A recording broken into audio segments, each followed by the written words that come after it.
Пластмасса туралы айтатын болсақ, көпшілік жағажайлардағы бөтелкелерді немесе мұхиттардағы қоқыс аралдарын елестетеді. Мен сізге пластиктің нақты қаупі мүлдем басқада екенін айтсам ше. Шынайы қауіп кішкентай бөлшектерде жасырылғаны соншалық, оларды жай көзбен көру мүмкін емес. Бірақ олар жердегі тіршіліктің ең іргелі процестеріне әсер ете алады. Бүгін біз әрқайсымызға қатысты аз адамдар ғана білетін нәрселер туралы сөйлесетін боламыз. Пластмассаның нақты қаупі нанобөлшектер. Ол бөлшектер микроскопиялық болған кезде әрекет ете бастайды. Физикалық күштер мен процестер деңгейінде жасырынған. Нанобөлшектер деңгейінде пластик өзінің ерекше физикалық қасиеттерін көрсете бастайды. Бұл бөлшектер электростатикалық зарядты ұзақ уақыт сақтауға қабілетті. Ғылымда мұндай материалдар электрет деп аталады. Олар статикалық электр энергиясын жинақтайды және оны ұзақ уақыт сақтай алады. Сонымен қатар пластикалық нанобөлшектер зарядты ұстап қана қоймай, оны қайта жинақтай алады. Бұл трибоэлектрлік әсерге байланысты. Ол бір материалдардың басқа материалдармен үйкелген кезінде, яғни жасушалармен, сұйықтықтармен, тағы сол сияқты басқа материалдармен үйкелген кезде бөлшектер қайтадан электростатикалық зарядқа ие болады. Басқаша айтқанда, нанопластика қайта-қайта зарядталуы мүмкін. Енді елестетіп көріңізші, пластиктің бір бөлігі миллиардтаған бөлшектерге бөлінеді, және әрбір бөлшек зарядталып жүреді. Сондықтан бөлшектер көп болған соң, зарядтың да жалпы мөлшері бірнеше есе артады. Күннің, судың, желдің, тағы басқа механикалық күштердің әсерінен пластмассаның нанобөлшектерге бөлінуі үнемі жалғасып тұрады. Әрбір осындай бөліну кезінде биосферадағы зарядталған бөлшектердің саны да өсе береді. Зарядталған бөлшектердің санының үнемі өсуіне байланысты, біздің планетамыздың барлық жүйелерінде артық электрлік потенциал жинақталды. Бұл жердің электрлік тепе-теңдігін бұзатын негізгі факторлардың бірі.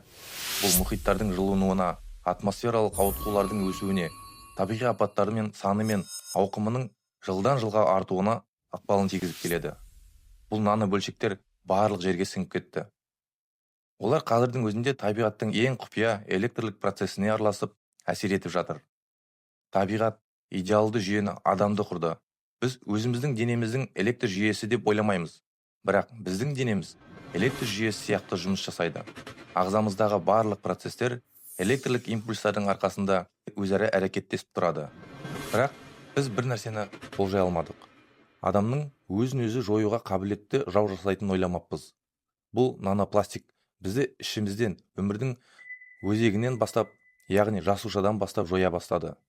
Сіз бұрын білмеген шығарсыз, бірақ электростатикалық заряд пен шағын өлшем нанопластиканың адам ағзасының жасушаларына енуіне мүмкін берді.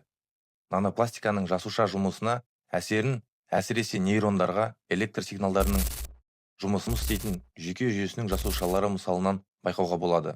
Әрбір нейронды миниатюралық батарея десек деп елестетуге болады. Ол мембрананың ішкі және сыртқы арасындағы заряд айырмашылығын үнемі сақтап тұрады. Осының арқасында ол сигналды қажетті уақытта беруге дайын. Бірақ зарядталған нанопластик бұл тепе-теңдікті бұзды. Жасуша күтпеген жерден әрекет ете бастайды. Нейрон командасыз жыпылықтайтын шам сияқты уақытынан бұрын жануы мүмкін. Немесе керісінше маңызды болған кезде өшіріп сигнал бермеуі мүмкін. Мұндай араласу бүкіл нейрондық желіні бұзады. Қаладағы электр қуатының үзілген сияқты, аудандар бірінен соң бірі қараңғылыққа батып, қара түске келе бастайды. Сонымен қатар, Гуанчжоудағы Оңтүстік медицина университетінің ғалымдарының зерттеулері нанопластиктің иондық арналардың жасуша мембранасындағы арнайы қақпаның жұмысына кедергі келтіретінін көрсетті. Зарядталған нанопластикалық бөлшектер осы арналармен әрекеттеседі және олардың пішінін өзгертеді. Нәтижесінде қақпалар мүлдем ашылмайды, немесе тым ұзақ ашық қалады.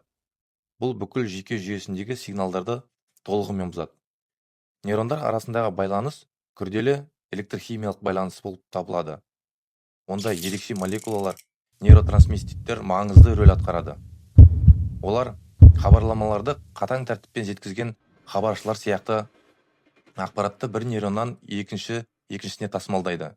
Электростатикалық заряд бар нанопластикалық бөлшектер бұл нейротрансмиттерлердің бөлінуіне қажет келтіруі немесе оларды командасы шығаруы мүмкін. Мида хаотикалық жиналған сигналдарды пайда болады. Жүйке жүйесі қандай сигналдарды қашан және қайда жіберуі керектігін шатастыра бастайды. Нейрондар арасындағы байланыстың кез келгенінің бұзылуы біздің жағдайымызға сөзсіз әсер етеді. Альцгеймер, Паркинсон, мұтшақтық, алаңдаушылық, зейінді шоғырландыру қиындықтары, тіпті қарапайым нәрселерді есте сақтау проблемалары, мұның барлығы нейрондық байланыстардың бұзылу процесі басталғанын білдіруі мүмкін. Біз нейрондар туралы айттық, өйткені олардың мысалында әсер ету механизмін түсіну оңай. Бірақ нанопластика таңдаусыз организмдегі жасушалардың барлық түрлеріне әсер етеді. Ол қазірдің өзінде біздің қанымызда, өкпеде, бауырымызда, жүректе де бар. Ол миға қан арқылы, плаценталар тосқауыл арқылы туылмаған нәрестелерге де еніп жатыр. Сондықтан адамның белгілі ауруларының өсуі немесе бұрын болмаған өте аз кездесетін аурулар да күрт өсуі бұл нанопластиканың жүйелі шабуылының нәтижесі. Сіз қазір көптеген адамдар білмейтін біздің денсаулығымыз бен жақындарымыздың денсаулығына тікелей қауіпті нәрсені білдіңіз. Бұл мәселе өздігінен шешілмейді. Оның ауқымы үлкен.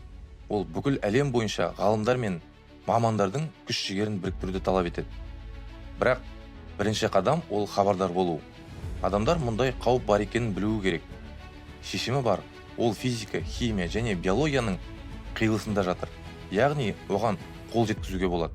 Бірақ бұл үшін адамзат өзінің ғылыми әлеуметі мен ресурстарын осы шешімді іздеуге бағыттауы керек. Егер сізді осы тақырып қызықтырса, арнадағы басқа бейнелерді қараңыз. Басқа фильмдерді де міндетті түрде қарап шығыңыз.